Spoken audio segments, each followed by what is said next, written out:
When he rose from prayer, he went back to his disciples. He found them sleeping. Why are you sleeping? Get up so that you don't fall into temptation. When he said this, a crowd approached. And Judas, one of the 12, was leading them. He approached Jesus to kiss him. But Jesus said, Judas, are you betraying the Son of Man with a kiss? Some of his disciples realized what was going to happen. They said, Lord, should we strike with our swords? And one of them struck the servant of the high priest, cutting off his right ear. But Jesus said, no more of this. And he reached out and he touched the man.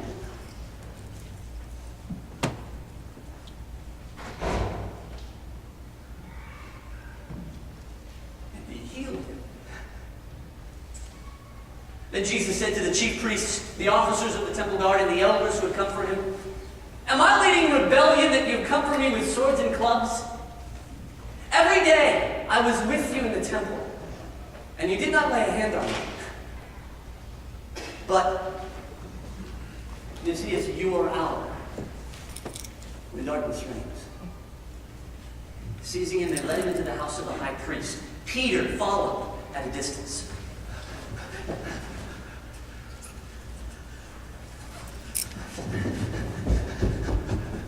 When they had kindled a fire in the middle of the courtyard and had sat down together, Peter sat down with them.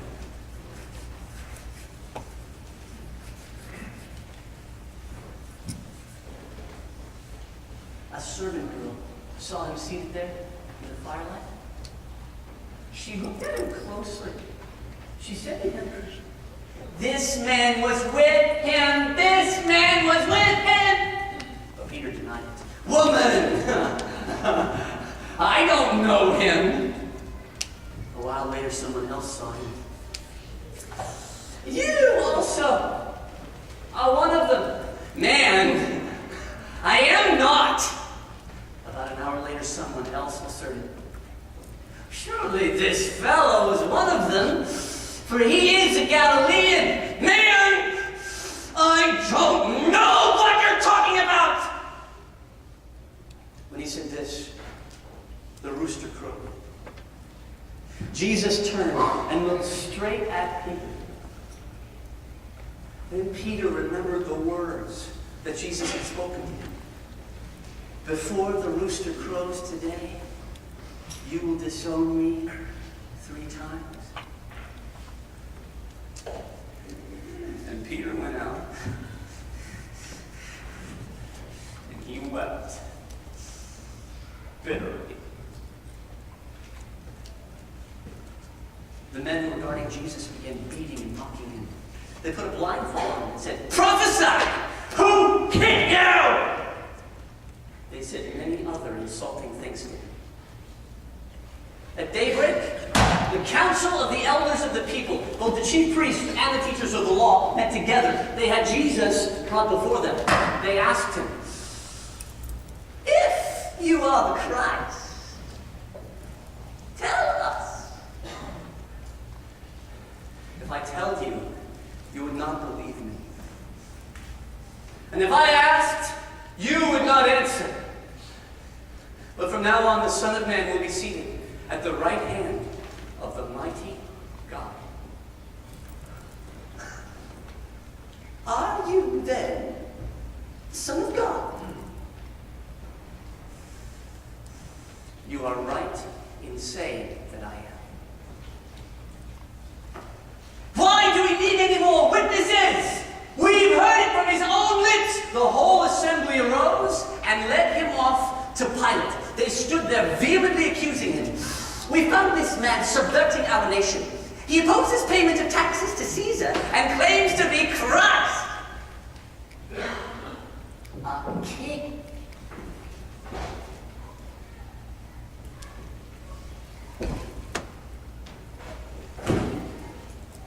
Are you the king of the Jews?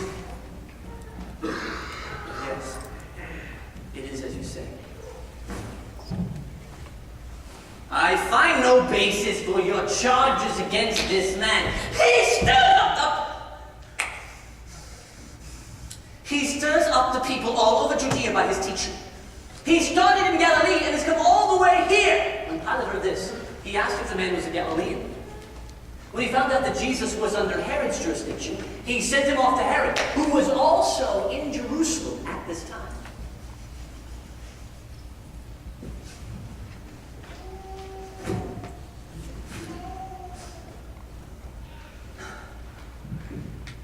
Now when Herod saw him, he was greatly pleased.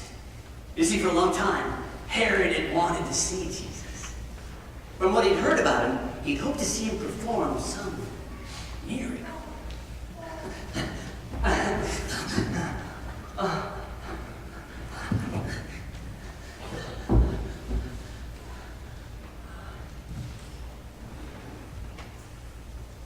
Herod plied Jesus with many questions, but Jesus answered not a word.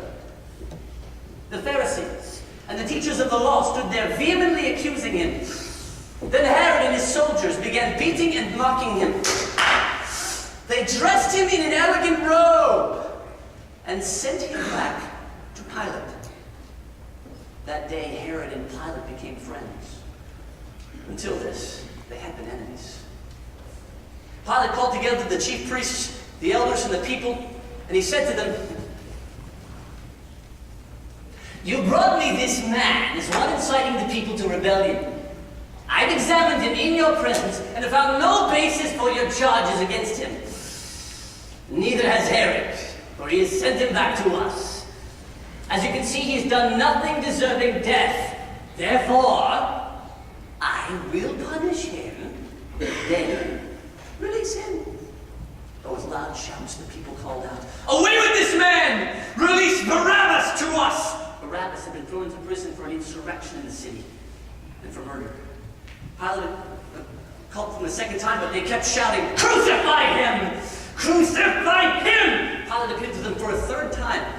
"Why? What crime has he committed? I have found in him no basis for the death penalty. Therefore, I will punish him. And then release him." But with loud shouts, the people called out for his death. And their shouts prevailed. Pilate agreed to grant their demand. He turned over to them the one who had been thrown into prison for insurrection and murder, the one they asked for, and surrendered Jesus to their will. As they led him away, they seized Simon of Cyrene, who was on his way in from the country. They put the cross on him and forced him to carry it behind Jesus. A large crowd of people followed, including women who mourned and wailed for him. But Jesus turned to them and he said, "Daughters of Jerusalem, do not weep for me. Weep for yourselves and for your children. For I tell you that a time is coming when you will say, 'Blessed are the barren women, the wombs that never bore, and the breasts that never nursed.' And then they will say to the mountains, 'Fall on us,' to the hills, 'Cover us.' For if men do these things while the tree is green,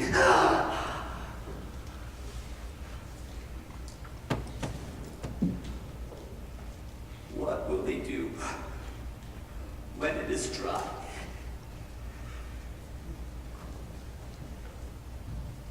Two men, both criminals, were led out with Jesus to be crucified.